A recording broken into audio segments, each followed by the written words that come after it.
ऐसा जो इन्होंने किया है, क्या संदेश देना चाह रहे हैं? कि मैं उन सभी गालीबाज को ये संदेश दूंगी आपके चैनल के माध्यम से, जितने भी गालीबाज हैं, ये समाज की लड़ाई थी। गाली गलौज हमारे तरफ से किसी ने नहीं किया था। एक भाई था जो उन्होंने माफी भी मांगा, लेकिन आप आदिवासी महिला को ऐसा अभद्र टिप्पणी, गंदा गंदा गाली दे रहे हैं सोशल मीडिया के माध्यम से, वो भी कहीं जंगल में छुप कर, तो बहुत मतलब दुर्भाग्य है। लेकिन हमारे समाज के लोगों ने साथ दिया और सभी लोग, आपने भी हमारा बहुत साथ दिया, मीडिया भाई लोग, और उसके कारण आज इसकी गिरफ्तारी हो पाई है। और एसटीएससी थाना का पावर ये लोग समझते नहीं थे, ये बोल रहे थे कि एसटीएससी थाना का केस नहीं लगेगा। आज इनको दिख गया। मेरी तो मैं बोल रही हूँ, बहुत लोग गाली बकाए, लेकिन स्पेसिफिक मैं इन्हीं को क्यों टारगेट किया, क्योंकि उन्होंने बहुत गंदी तरीके से अभद्र भाषा में इन्होंने मेरे बारे में नाम के सहित इन्होंने डाला था, इसलिए।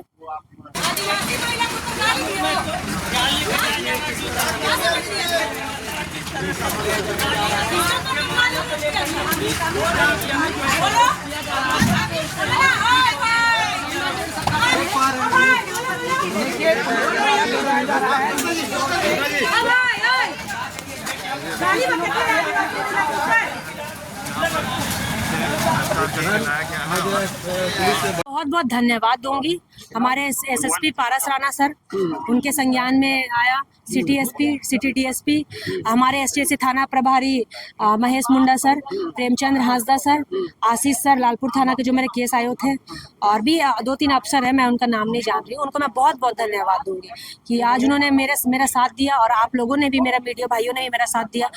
हर चीज़ को आपने भी दिखाया है शुरू से, तो बहुत बहुत धन्यवाद देती हूँ। जिस तरह से नारी को सम्मान मिला, काफी कुछ आपको कमेंट में भी नजर आ रहा था, वैसे लोगों को भी क्या संदेश होगा? उन लोगों को, हाँ, कमेंट में भी बहुत आप लोग डाल रहे होंगे, देखिएगा बहुत नेगेटिव कमेंट आया। तो जो ये गालीबाज था अमित महतो, इसको ये लोग सपोर्ट कर रहे थे कि पूरा तरह सपोर्ट कर रहे थे, भाई बहुत अच्छा आप विधायक बनोगे, भाई बहुत अच्छा विधायक बनोगे। आज क्यों नहीं आया थाना में? आ जाना चाहिए ना। जो सपोर्ट कर रहे थे उनको थाना में आना चाहिए। तो आप लोग ऐसे बढ़ावा मत दीजिए, आपका महतो समाज को ये खराब गंदगी कर रहा है। यूट्यूब पे महिलाओं पे अभद्र टिप्पणी देने वालों के लिए आप मिसाल आज के डेट में हुई है, इस पर क्या कहेंगे? और भी जो इस तरह का कार्य करते हैं, देखिए, हमको कहीं ना कहीं गाली दिया था तो मेरा मानसिक बहुत मतलब डाउन, मनोबल मेरा डाउन हो गया था, लेकिन फिर भी आप लोगों का साथ था कि आप लोग मुझे चैनल में लेके आए। और मुझे गाली सुनने के बाद बहुत सारी आदिवासी बहन भी प्लेटफॉर्म में सामने नहीं आ रही थी, बात नहीं रख रही थी, लेकिन कहीं ना कहीं आप लोगों का भी बहुत हिम्मत दिखाया है, मेरे साथ खड़े रहे हैं आप लोग, और आप लोगों का भी बहुत बहुत धन्यवाद है। तो मैं बोली कि नहीं, ये तो मैं जाने नहीं दूंगी, ये आदिवासी लड़की से इन्होंने पंगा लिया है, इसके ऊपर तो मैं बोल रही हूँ बहुत भी एफआईआर था इसके ऊपर। ये सांसद जब इनके ऊपर एफआईआर किए तो कोई कार्रवाई नहीं हुआ, तो ये अपने आप को बहुत हीरो सोच रहा था कि मेरा कोई कुछ नहीं कर सकता। आज देखिए मैंने इनको कहाँ तक घसीटा है और आगे तक लेके जाऊंगी मैं। और भी काफी यूट्यूबर हैं ऐसे। देखिए, आप यूट्यूब चलाते हैं, ठीक है, यूट्यूब चलाते हैं, जो करते हैं, लेकिन किसी को अभद्र गाली गलौज मत कीजिए। आप गाली गलौज क्यों कर रहे हैं? आप और भी आदिवासी महिला को आप गाली गलौज कर रही है, तो कहाँ तक सही है बताइए? बहुत गलत है ना। आप सामाजिक लड़ाई, पता नहीं कौन संरक्षण दे रहा था इनको, चढ़ाया बढ़ाया इनको, संरक्षण कौन दे रहा था? आज इतना बड़ा बात हो गया, ये सोच रहा था मैं जा ही नहीं पाऊंगा, मेरा कोई कुछ नहीं कर सकता। एफआईआर भी किया, उसमें भी देखिए मजाक उड़ा के गया है कि देखते हैं ज्योत्सना क्रिकेटा क्या कर लेती है। आज के बाद भी आपने देखा किस तरह से वो बोल रहे थे। हाँ, क्या लगता है ये कौन बड़ी साजिश है क्या? अब नहीं पता, जो कर रहा है वो भी गलत होगा, तब तो इनका साथ देता है ना। आप किसी एक समाज से हैं, समाज के लोग, आप वो जिस समुदाय से आता है उस समुदाय के लोग भी उसको कोऑपरेट कर रहे थे, बहुत अच्छा बोला, बहुत अच्छा बोला। तो उनको ही बोलना चाहूंगी कि आप जो आपसी चारा है, हमारा भाई बंदी का रिश्ता है महतो समाज और आदिवासी समाज में, उसको खराब मत कीजिए और ऐसे लड़कों को बाइकआउट कीजिए जो आपके समाज से और आदिवासी महिलाओं को गाली दे रहा है। देखिए, आप लोग को मालूम है कि झारखंड प्रदेश में 2 समाज अपने समाज को मजबूती के लिए मुखरता के साथ कार्यक्रम कर रहे हैं। देखिए, संविधान में सबको हक अधिकार मिला हुआ अपने समाज को मजबूत करने के लिए, अपने पूजा प्रगति, अपनी संस्कृति परंपरा, अपने आरक्षण को बचाने के लिए आदिवासी समाज के हमारे बेटियों या समस्त आदिवासी संगठन के द्वारा कुर्मियों के खिलाफ में हम लोग सड़क में उतरे हुए हैं। और ऐसे स्थिति में हमारे युवा क्रांतिकारी महिला लोग, जैसे ज्योत्सना करकेटा हो गया, और भी महिला के ऊपर गंदा गंदा टिप्पणी अमित महतो यूट्यूबर के द्वारा किया जाता था, तो हम लोग ने एसटी थाना में उसके खिलाफ में आवेदन दिए थे, और एसटी थाना बहुत तत्परता के साथ, पूरे दमखम के साथ एसआईटी टीम गठन करके इसको बंगाल से गिरफ्तार करके लाए हैं आज एसटी थाना, और एसटी थाना के प्रक्रिया के हिसाब से उसको जेल भेजा गया है। मगर आपके चैनल के माध्यम से बताना चाहते हैं कि देखिए, संविधान में सबको हक अधिकार मिला हुआ है, तो कुर्मी समाज भी अपने समाज को मजबूती के लिए सड़क में उतरे हैं। उसी प्रकार आदिवासी समाज के लोग भी, हम लोग सड़क में उतरे अपनी संस्कृति परंपरा चीज़ों को बचाने के लिए। तो यूट्यूबर लोग इस तरह से दो समाज को लड़ाने के लिए गंदा गंदा टिप्पणी करना कहीं ना कहीं ये कानूनी से परे है।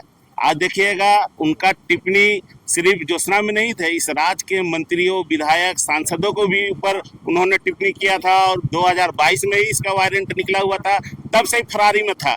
आज कहीं ना कहीं एसटी थाना तत्परता दिखाते हुए उसको गिरफ्तार करके कल रात में लाया है और आज जेल भेजने का काम कर रहा है। राकेश बड़ाई जी एसटी थाना पहुंचे हैं। अब जिस तरह से अमित महतो गाली गलौज कर रहे थे, आज एसटी थाना उनको पकड़ के जेल भेज दिया, क्या इस वक्त? जी बिल्कुल, ये पुलिस की जो कार्रवाई है बहुत ही सराहनीय है कि उन्होंने बहुत ही जल्द उनको पकड़कर उनको जहां उनकी जगह बनती है उन्हें वहां भेज दिया गया है, क्योंकि ऐसे ऐसे लोगों का समाज में रहना सही नहीं है। ऐसे लोगों को समझाने बुझाने के लिए कुछ दिन हवालात में रहना चाहिए ताकि सबक मिले, क्योंकि इस तरह के परिवर्ती लोग यदि समाज में रहते हैं तो अन्य समाज को खराब कर देंगे।